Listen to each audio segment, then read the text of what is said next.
Imagine planning the biggest party in the history of sport. You book the largest venues on the continent. You invite 48 nations. You promise the world a celebration it will never forget. And then, weeks before the doors open, nearly 80% of the hotels in your host cities tell you the rooms aren't filling up. The international wave of fans you promised never arrived, and the stadiums you spent years preparing may echo with empty seats where the roaring global crowd was supposed to be. That is not a hypothetical. That is exactly where the 2026 FIFA World Cup stands right now. Something has gone wrong. Not quietly wrong, not slightly off track, structurally, visibly, undeniably wrong. And the deeper you look at what is unfolding in the weeks before this tournament kicks off on June 11th, the more you realize that FIFA is sitting at the center of a crisis of its own making, one built from years of decisions that prioritized profit over people and power over principle. Let's start where the damage is most visible: the hotels. A survey of more than 200 hotels across the 11 American host cities, New York, Los Angeles, Dallas, Miami, Boston, San Francisco, and others, found that nearly 80% of them reported bookings tracking below their initial forecasts, not slightly below, significantly below. In Los Angeles, more than 65% of surveyed hotels said room bookings were running below expected demand, and in some cases lower even than a normal summer without a World Cup. FIFA had promised those cities the economic equivalent of hosting multiple Super Bowls simultaneously. FIFA President Gianni Infantino himself called it 104 Super Bowls. The hospitality industry believed him. They renovated, they hired, they held rooms.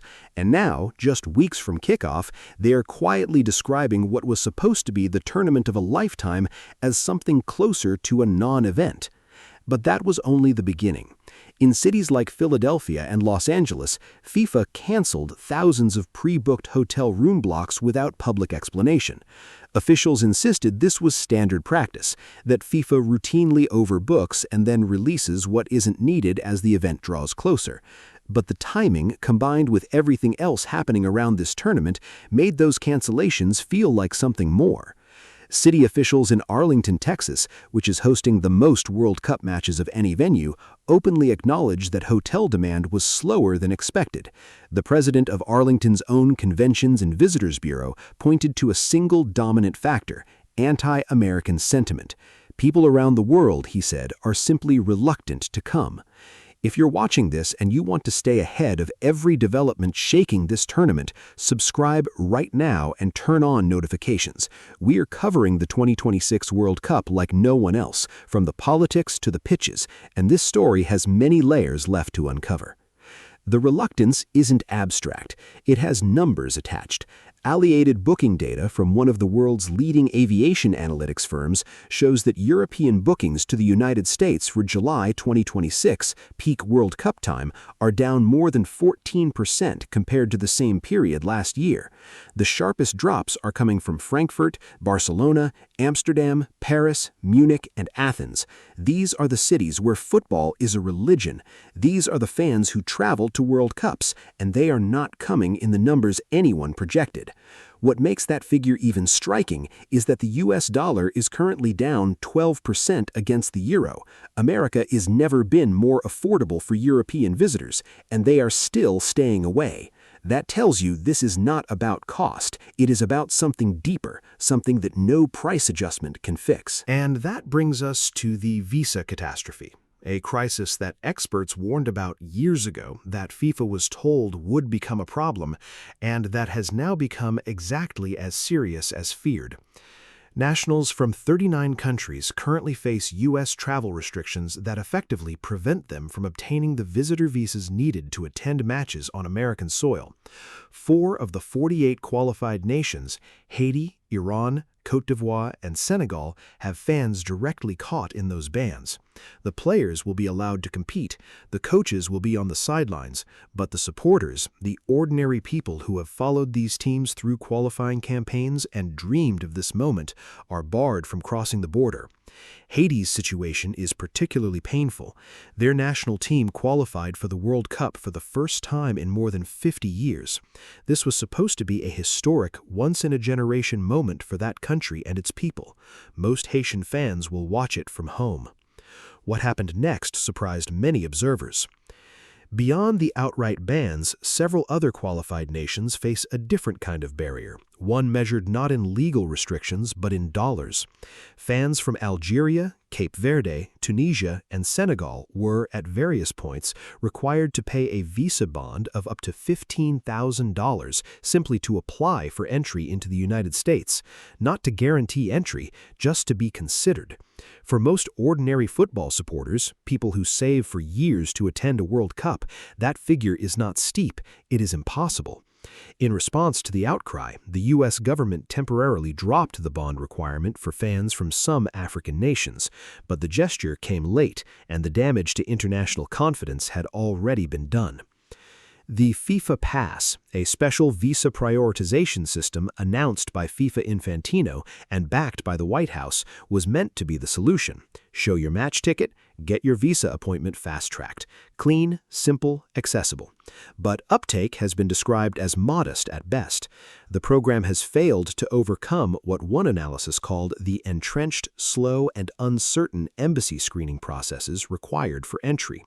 Wait times for standard tourist and business visas at 18 U.S. embassies and consulates had already reached beyond 330 days at some locations. No fast-track announcement changes the reality of an understaffed, overloaded consular system. Iran's situation adds yet another layer of complexity that is genuinely unprecedented in World Cup history. FIFA confirmed the Iranian team would participate, but Iran issued a formal demands before agreeing to show up. Visa guarantees for players, staff, journalists, and fans, plus security assurances and protections against immigration questioning upon entry. A national football federation negotiating security terms with the host government before agreeing to attend a World Cup.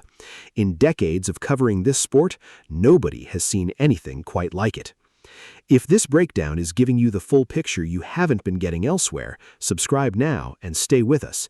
Every week between now and the final whistle, we're tracking everything that matters, on the pitch and off it. And through all of this, FIFA has maintained a posture of confidence that has frustrated critics and baffled observers in equal measure. More than 5 million tickets have been sold.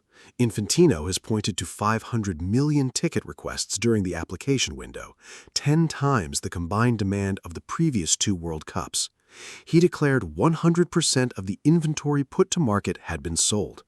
These are real numbers, significant numbers, but they tell only part of the story.